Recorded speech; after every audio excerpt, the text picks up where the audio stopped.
Nous sommes en début d'année et Dieu nous a fait de grandes promesses. Il nous a fait savoir que si nous sommes véritablement des fils, nous serons révélés. Alléluia. Dans cette révélation, nous devons savoir que Dieu a un programme. Jérémie 29, verset 11, il dit « Car je connais les projets que j'ai formés sur vous, dit l'Éternel, projets de paix et non de malheur, afin de vous donner un avenir et de l'espérance. » Je connais les projets que j'ai formés, les projets que j'ai établis, le programme que j'ai établi pour vous. Et dans mon programme là, il n'y a pas malheur dedans. C'est la paix. Si Dieu a établi un programme, ça veut dire que nous qui bénéficions du programme devons aussi avoir un programme. Et dans notre programme, il y a l'obéissance, la soumission au programme. Pour démontrer que nous sommes soumis, il faudrait que nous soyons de bons gestionnaires. Dieu veut atteindre un objectif. Il a établi un programme. Et pour que l'objectif soit atteint, il faut que ceux qui sont là soient des gens disciplinés, organisés. C'est pourquoi nous allons parler un peu de gestion. Gestion du temps, gestion de nos ressources, de nos capacités, gestion du foyer. Parce que quand Dieu dit « je connais les projets », c'est pour tout ça. Aujourd'hui, on va voir un seul point. On va parler de gestion financière. Prenons 1 Corinthiens 4, verset 7. Il a dit « Car qui est ce qui te distingue? Qu'as-tu que tu n'aies reçu? Et si tu l'as reçu, pourquoi te glorifies-tu comme si tu ne l'as pas reçu? » Ça veut dire que tout ce que nous avons, nous l'avons reçu. Et donc la Bible nous dit, nous n'avons pas à nous glorifier. Mais ce que nous devons faire, c'est être des administrateurs. Parce que Dieu ne peut pas te dire, je vais t'élever, je vais te révéler, et puis tu vas mener une vie désordonnée. Le désordre est la base de la pauvreté, de la misère, de l'échec. Ce que tu as doit être divisé en trois. Quand on parle de la sémence, pour la première partie, c'est ce qui retourne à la terre, n'est-ce pas? Ok. Le passage que nous avons lu dans 1 Corinthiens 4, verset 7 dit « Qu'as-tu que tu n'aies reçu ?» Amen. Maintenant, celui qui t'a donné là, la sémence, c'est ce qui retourne à celui qui t'a donné. La terre t'a donné une production, tu redonnes pour pouvoir retrouver. Et dans notre cas ici, pour la gestion financière, qui nous donne, c'est Dieu. Alléluia. Et le Dieu qui nous donne là, nous devons savoir que pour avoir encore, il faut que tu retournes à la base. Tu dois pouvoir s'aimer. Donc, il y a une partie qui est réservée à la sémence. Et dans ce qui est réservé à la sémence, c'est là maintenant, il faut comprendre ce que c'est. La première chose que tu dois savoir, dans la sémence, là, il y a la dîme. Voici un sujet qui fatigue les gens. Au point où quand tu allumes, tu prends ton téléphone, quand tu es sur les réseaux sociaux, il y a tellement d'enseignements que si tu n'es pas intelligent, c'est trop beau à entendre. Parce que l'argent là, quand tu as l'argent, pour enlever dedans même, c'est déjà difficile. Donc quand quelqu'un te dit, la dîme là, il ne faut pas donner, vrai là, c'est intéressant. Hein? Et puis on te donne les passages bibliques. Ça là, c'est dépassé, c'est dépassé, c'est dépassé. Si un pasteur te dit qu'il faut donner la dîme, c'est un escroc, c'est un escroc. Ok. Surtout même en Afrique. Quand vous prenez nos coutumes là, tous les dixièmes là, on ne les initie pas à la sorcellerie. C'est-à-dire que le dixième là, dans nos coutumes, a une importance. Vous comprenez?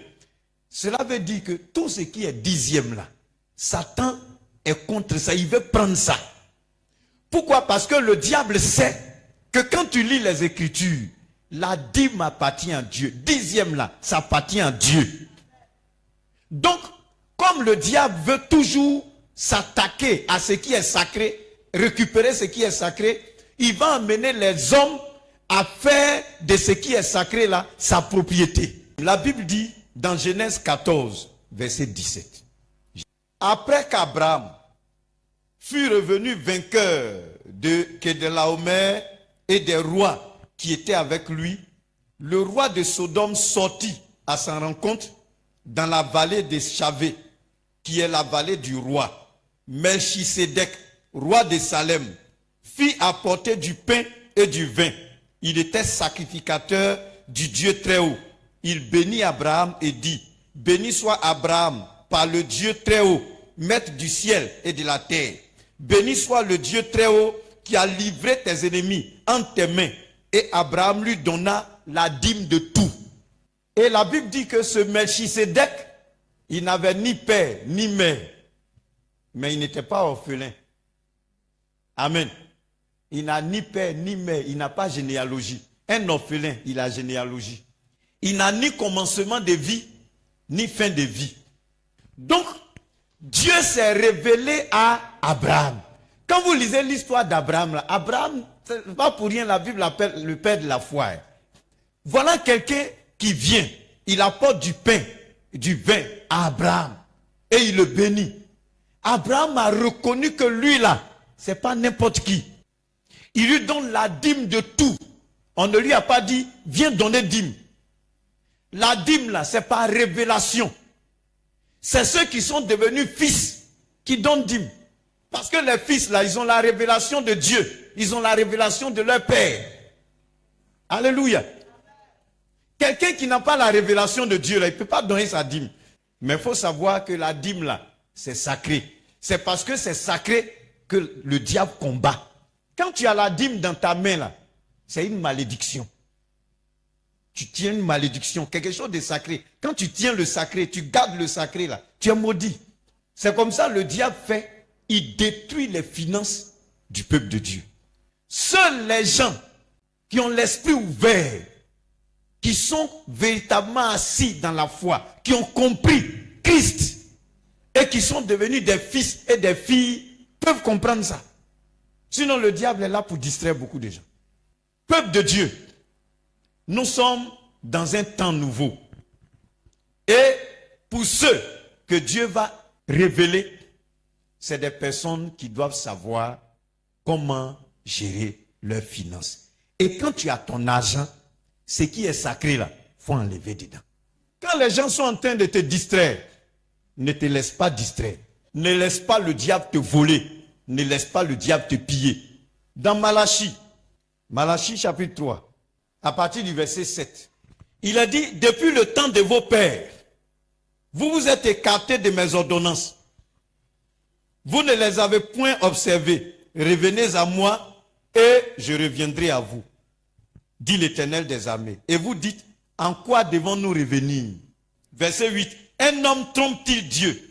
Car vous me trompez. Et vous dites, en quoi t'avons-nous trompé? Dans les dîmes et les offrandes. Vous êtes frappés par la malédiction et vous me trompez, la nation tout entière.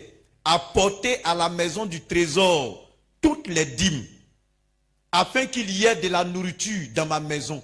Mettez-moi de la sorte à l'épreuve et dites, dit l'Éternel, et vous verrez si je n'ouvre pas pour vous les écluses des cieux, si je ne répands pas sur vous la bénédiction en abondance, si je ne répands pas sur vous la bénédiction en abondance. C'est-à-dire que la bénédiction en abondance est conditionnée par l'obéissance à la dîme.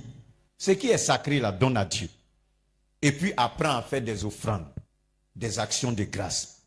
Cette année, si tu veux voir la grandeur de Dieu dans tes finances, donne à Dieu ce qui lui revient. Il y a des gens là, Dieu ne leur a jamais mis à cœur de faire offrande. Dieu peut lui mettre à cœur beaucoup de choses, sauf offrande. De sorte que, chaque fois qu'il va poser une action là, ça sera hors du temps de bénédiction. J'ai dit, il faut diviser son argent en trois. Premier, j'ai parlé de la semence. Deuxième, donc c'est l'investissement. Le chrétien a l'esprit de Dieu. Nous avons en nous l'esprit de Dieu. Mais le diable a mis en nous une peur. la peur d'entreprendre. Et le diable exploite ça pour nous mettre en retard. Dans 2 Chroniques 26, le verset 10, il bâtit des tours dans le désert et il creusa beaucoup de citernes parce qu'il avait de nombreux troupeaux dans les vallées et dans les plaines, des laboureurs, des vignerons, dans les montagnes et au Carmel, car il aimait l'agriculture. Alléluia. C'est-à-dire, chacun a quelque chose, un potentiel qui est en lui. La Bible dit Osias aimait l'agriculture. C'était quelque chose qui était en lui. Donc, il a investi dans l'agriculture. Et puis, c'est-à-dire, il a laissé Dieu lui donner l'intelligence. Au point où il a creusé des citernes. Il a construit des tours. C'est-à-dire, c'était quelqu'un qui était vraiment un travailleur. Bien-aimé, Dieu va te bénir en fonction de ce qu'il a mis en toi. Ce que tu sais faire là, tu peux entreprendre dedans et puis réussir. N'aie pas peur d'échouer. Dieu même peut permettre que tu échoues pour que tu apprennes.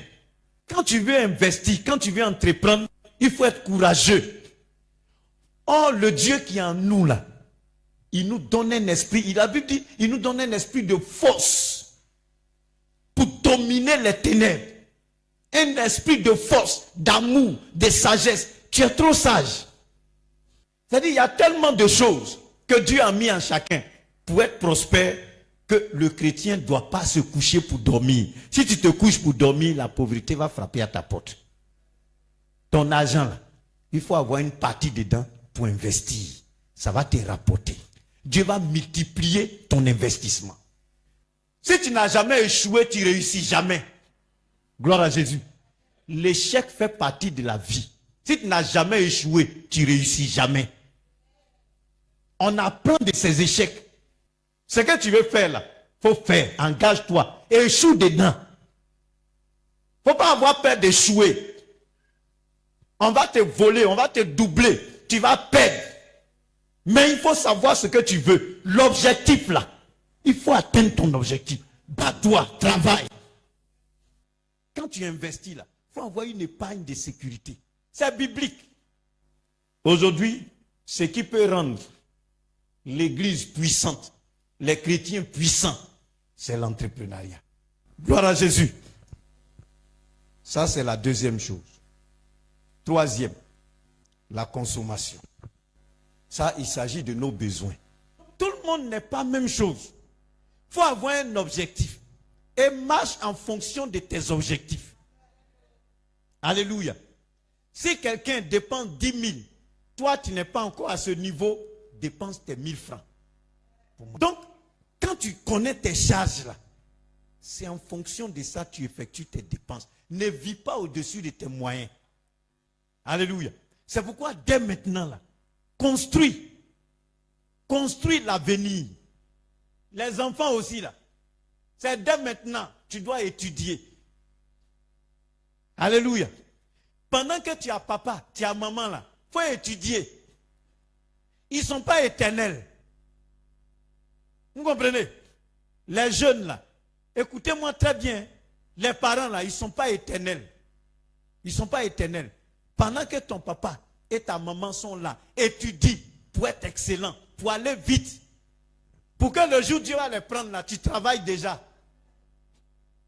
Sinon, s'ils sont partis, pendant que tu es élève, tu as l'île. Alléluia. Aujourd'hui là, ceux qui sont orphelins savent de quoi il s'agit.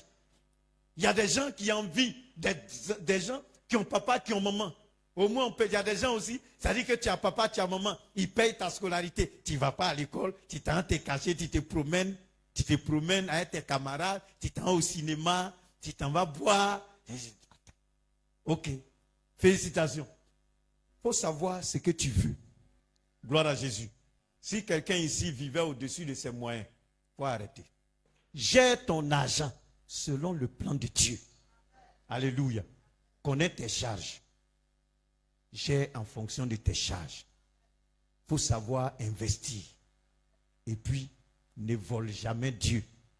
Que Dieu te bénisse. Que la grâce du Seigneur repose sur chacun.